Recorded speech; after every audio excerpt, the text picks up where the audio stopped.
Assalamualaikum warahmatullahi wabarakatuh. Perkenalkan, nama saya Nurwinda Agnesia dari Prodi D4 Keperawatan Anestesiologi semester 3 dengan NIM 191160458 dari kelompok K5.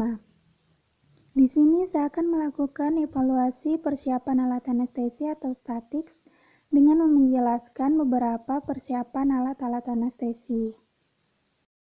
Jadi, salah satu persiapan alat anestesi yang menjadi standar yaitu persiapan statics. Statics merupakan singkatan untuk mempermudah kita mengingat sarana, seperti S yaitu skop berupa stetoskop dan laryngoskop, T yaitu tab berupa pipa endotrakeal atau ETT dan LMA, A yaitu airway device berupa sarana aliran udara misal sungkup muka dan pipa orofaring.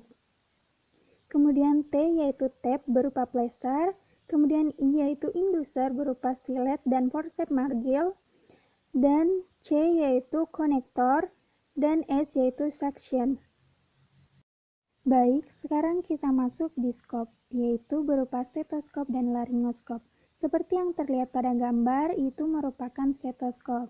Nah, stetoskop ini adalah alat medis akustik untuk memeriksa suara dalam tubuh. Nah, stetoskop ini banyak digunakan untuk mendengar suara jantung dan pernapasan. Meskipun itu, dia juga digunakan untuk mendengar intestin dan aliran darah dalam arteri dan vena. Kemudian, seperti yang terlihat pada gambar, itu merupakan laryngoskop. Nah, laryngoskop ini adalah alat yang digunakan untuk melihat laring secara langsung supaya kita dapat memasukkan pipa trakea dengan baik dan benar. Nah, seperti yang terlihat pada gambar, yang di sebelah kiri itu merupakan blade atau bilah, dan yang di sebelah kanan itu merupakan handle atau gagang. Nah, dalam memegang laryngoskop ini, usahakan selalu dengan tangan kiri. Untuk posisi tangan yang betul, yaitu kita memegang pada handle, bukan pada pertemuan blade dan handle. Kemudian kita masuk di tube, yaitu berupa pipa endotrakeal atau ETT dan LMA. Seperti yang terlihat pada gambar, itu merupakan endotrakeal tube atau yang disebut dengan ETT. Nah, pemasangan alat endotrakeal tube ini adalah untuk memasukkan pipa jalan napas buatan ke dalam trakea melalui mulut. Nah, fungsinya itu untuk membebaskan jalan napas dan pemberian pernapasan secara mekanis atau dengan ventilator. Kemudian kita lanjut ke LMA. LMA itu singkatan dari laryngeal mass airway. Nah, LMA ini adalah alat yang digunakan untuk mempertahankan jalan napas paten tanpa intubasi trakea yang terdiri dari tabung terhubung ke kaf oval yang berfungsi untuk mengunci laring. Bentuk LMA ini seperti endotrakeal tab yang besar pada ujung proksimal dan yang terhubung dengan masker pada ujung distal.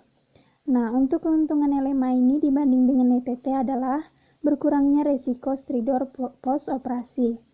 Kemudian obstruksi saluran napas post-operasi juga lebih sedikit. Nah, untuk LMA ini juga ada beberapa macam. Seperti yang terlihat pada gambar, itu merupakan LMA klasik. LMA klasik itu adalah alat yang digunakan pada airway manajemen yang dapat digunakan ulang dan digunakan sebagai alternatif, baik itu untuk ventilasi PESMAS maupun intubasi ETT. Kemudian kita lanjut ke jenis LMA yang kedua, yaitu LMA fast stretch seperti yang terlihat pada gambar. LMA fast stretch ini terdiri dari tube stainless steel yang melengkung.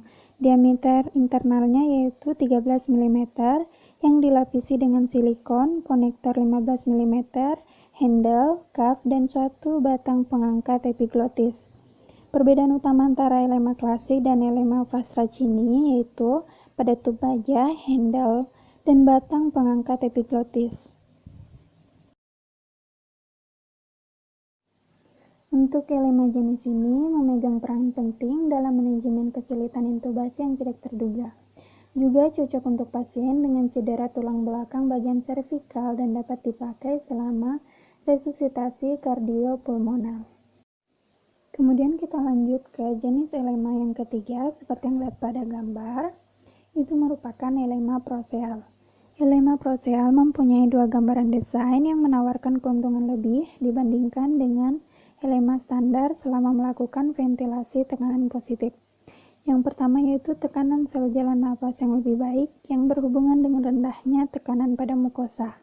Kemudian yang kedua, lema prosel ini terdapat pemisahan antara saluran pernapasan dengan saluran gastrointestinal dengan penyatuan drainage tube yang dapat mengalirkan gas-gas esofagus atau memfasilitasi suatu jalur tap orogastrik untuk dekompresi lambung.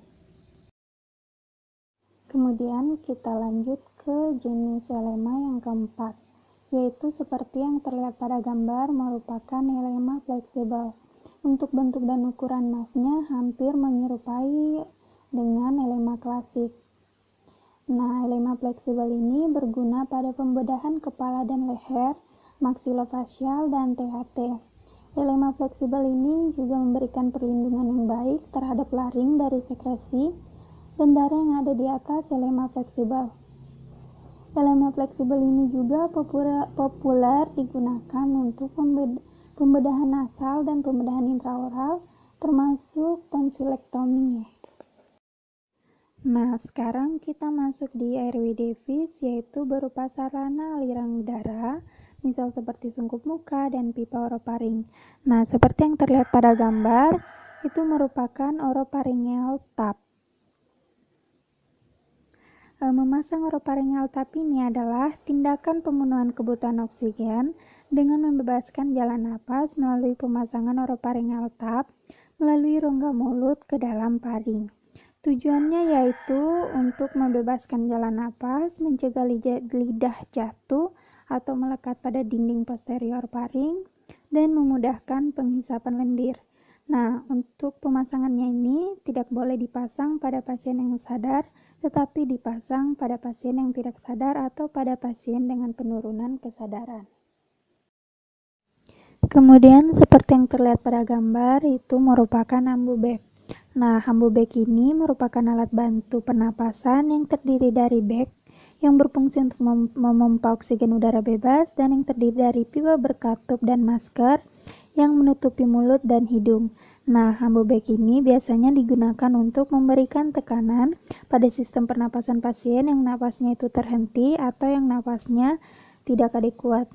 Nah, tujuan dilakukannya bantuan napas dengan ambubek ini adalah untuk memperbaiki fungsi ventilasi dengan cara memberikan pernapasan buatan untuk menjamin kebutuhan adanya oksigen serta untuk menjamin pertukaran antara oksigen dan karbon dioksida yang terjadi di paru-paru secara normal. Kemudian, seperti yang terlihat pada gambar, itu merupakan tape atau plester. Nah, plester ini berfungsi untuk memfiksasi pipa trakea setelah kita melakukan tindakan intubasi agar tidak terdorong atau tercabut. Nah, sekarang kita masuk di inducer, yaitu berupa stylet atau forceps margils.